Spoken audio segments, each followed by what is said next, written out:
In a significant court ruling that has called out the National Energy Regulator, Nersa, for its lack of transparency, the Pretoria High Court has declared Nersa's process for approving municipal electricity tariff hikes as unconstitutional, stating it kept the public in the dark. The court has ordered a complete overhaul, forcing Nersa to publish the detailed cost studies from municipalities and adhere to strict new timelines. This ruling aims to give South Africans a clear view of what they're paying for and a real say in future price hikes. We're joined by Nomfundo Maseti, the Electricity Regulator Member at Nersa, to discuss how the regulator will comply and what this means for your electricity bill. Nomfundo, I appreciate your time this afternoon. Now, the court didn't just criticise your process, it called your unilateral decision to keep cost studies confidential beyond concerning. This is your third court defeat on municipal tariffs since 2022. Given this pattern, who at Nersa is being held directly accountable for the systemic failure and the repeated waste of public resources? Good afternoon and good afternoon to the viewers. The issues that were brought in relation to the municipal tariff processes are quite different. And even in this case, Nersa has actually undertaken the public consultation process as required.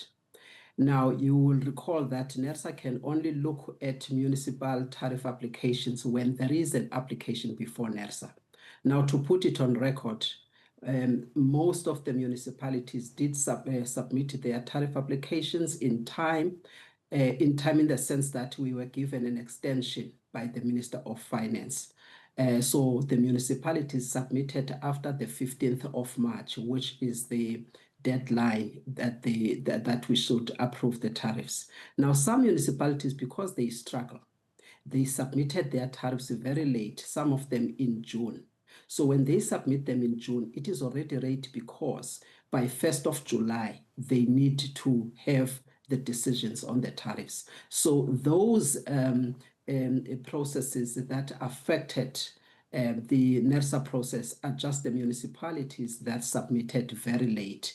And we had to then deviate in terms of PAJA so that we don't take the 30 days in respect of those applications. So then it is only in respect of the municipalities that submitted late that then affected the process.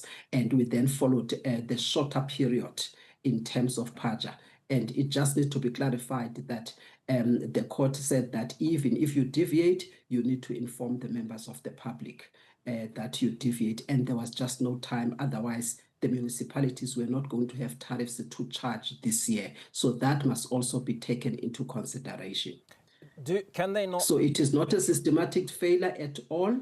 The previous ones, it was because of a different methodology that was used and municipalities not having the capability of coming up with the right methodology. But this year, just to put on record, all municipalities have submitted their cost of supply studies as required by the policy as well as the law. We have 178 municipalities, all of them for the first time have submitted their cost of supply studies, and because of the efforts that were made by Nersa. And that is now no more something that has been challenged by AfriForum and the others as previously. So it's not a systematic failure.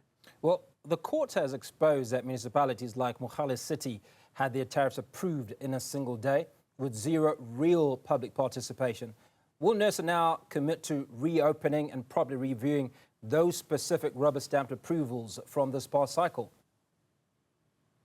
I cannot confirm that there was one that was considered within a day at this point in time. But just to answer your question directly, Nersa will not open the process right now at this stage.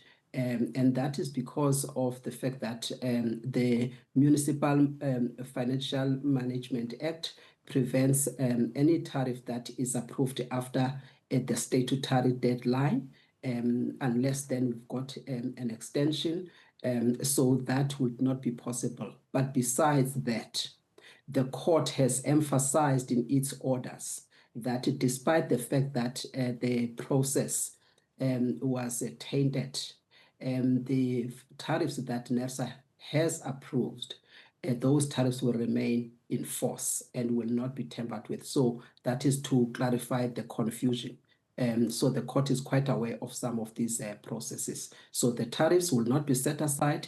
We will not have to reopen the process. It is simply that to correct the process going forward. Thanks. So what happens to the consumer? Because if these tariffs, which have been approved, but have been approved without due process being taken into account, impact the consumer, does it suggest that in the next phase or in 2026, 2025 or 2026 tariff increases, that those amounts will be taken into account? Two things. One is that municipalities, before they submit to Nersa, they must consult their customers. So the budget for electricity tariffs is included in the entire budget of the municipalities. And the municipalities must undertake a process of consulting with their customers. By the time it comes to us, it is something that must have been considered by the municipal council before it comes to Nersa, and a due process must take place there. So what happens then if, sorry ma'am, what happens if that due process hasn't occurred?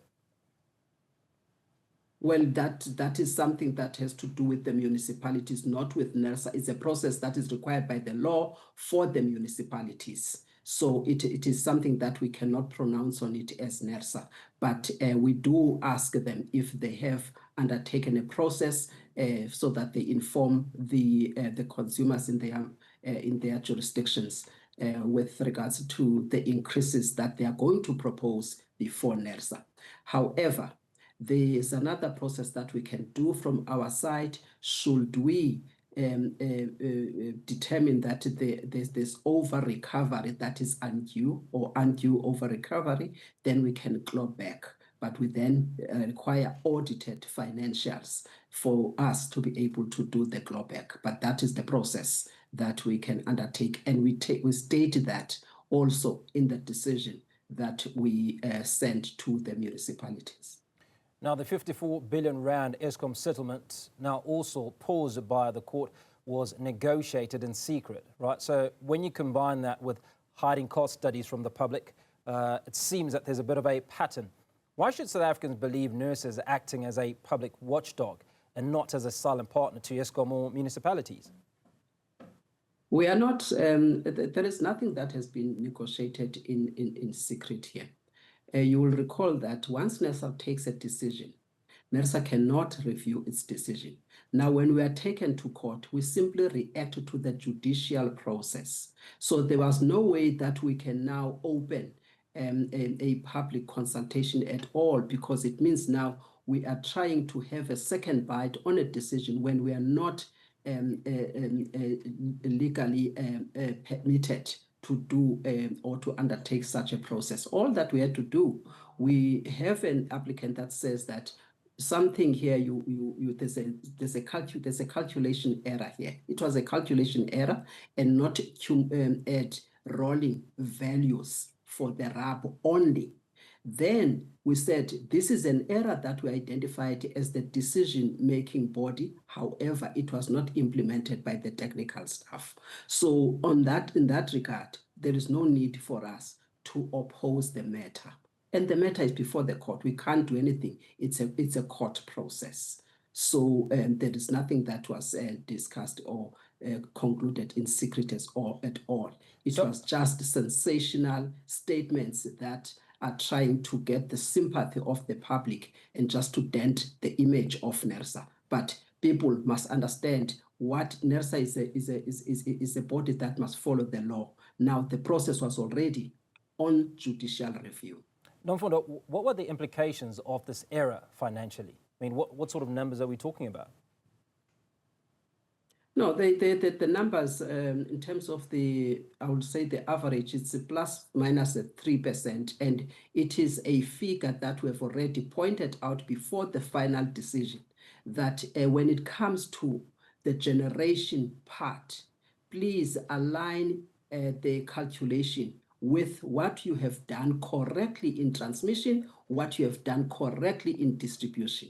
So we have done things correctly in distribution as well as transmission, but just the technical team made a calculation error on the table, number one. Number two, that error is an error of not adding other values of the regulatory assets when they are rolling out the value for the RAB. Is this acceptable, though? I mean, you seem to suggest that this error, if it's 3%, is acceptable.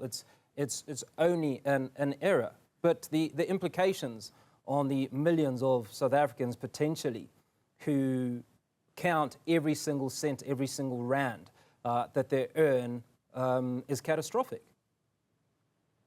Not at all. I'm not underestimating the error, and we stated very clearly that it is regrettable. The point that I'm trying to emphasize is that that amount would have been included had the decision or the direction of the committee been executed by the technical staff. That's just the point that I'm trying to clarify.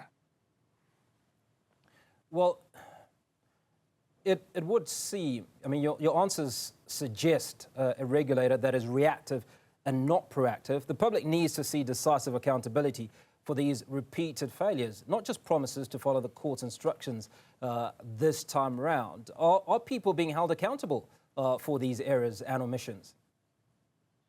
The internal processes are underway, and we have already clarified that there will be consequences for those errors. And the errors are very different, and they are not systematic failures at all.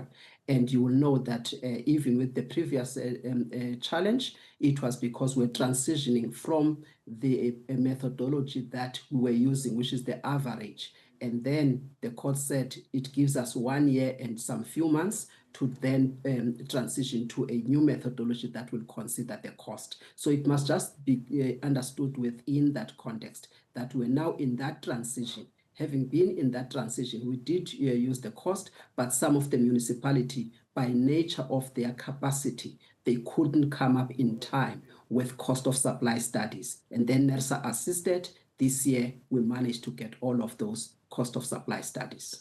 All right, now as we wrap the conversation, you're committing to a new era of transparency where the public will finally see the real costs that justify the electricity bills, all according to a strict new court-mandated schedule. You can confirm this?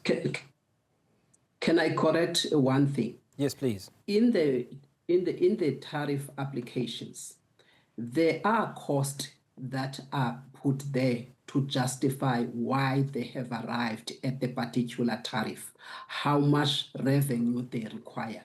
All of those costs are there. Now, with regards to cost of supply studies, these are cost of supply studies that Nersa does not approve at all. The municipalities are merely submitting to Nersa to show that indeed we followed cost of supply studies with the costs that are in the application, of which application we have published for all that are affected to then comment. So all that they were saying is that please also add the cost of supply studies. But remember also something that I must clarify. Once you have a cost of supply study, it is valid for 5 years. It doesn't mean that it has to be submitted every year. Now, what does that mean? Does it mean that Nersa must every year take what was submitted 3 years ago and still publish it, when in fact that cost information is already included in the application that is published? So that's another thing that must be taken into consideration. Nomfundo, that's where we leave that conversation. Thanks for your time. Nomfundo Maseti, the Electricity Regulator Member at Nersa.